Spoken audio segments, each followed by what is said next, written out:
এই হলো আমাদের বিশ্বনবীজির কলিজার টুকরা মা ফাতেমার বাড়ি মোবারক।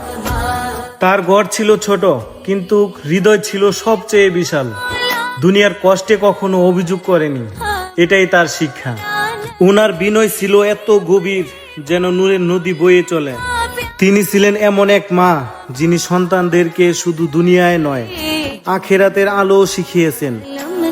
তিনি ছিলেন এমন এক নারী, যার বিনয় দেখে ফেরেশতারাও লজ্জা পেত।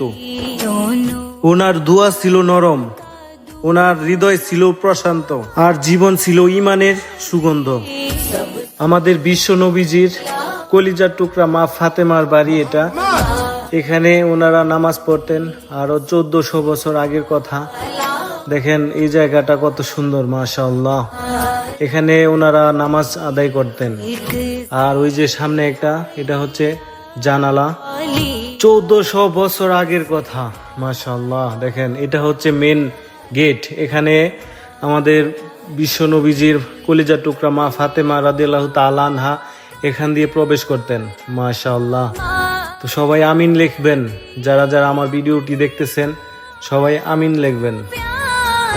ডিউটির ফাঁকে যতটুক সম্ভব আমি আপনাদের মাঝে তুলে ধরতেছি, যাতে আপনারা সবাই দেখতে পারেন।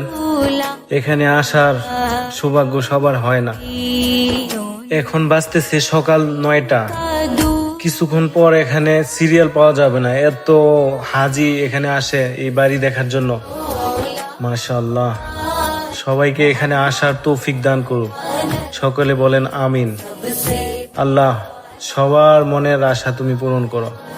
আমার করা এই ভিডিও দেখে কারো যদি ইচ্ছে জাগে আসার, হে আমার রব, তুমি তাদেরকে কবুল করে নিও।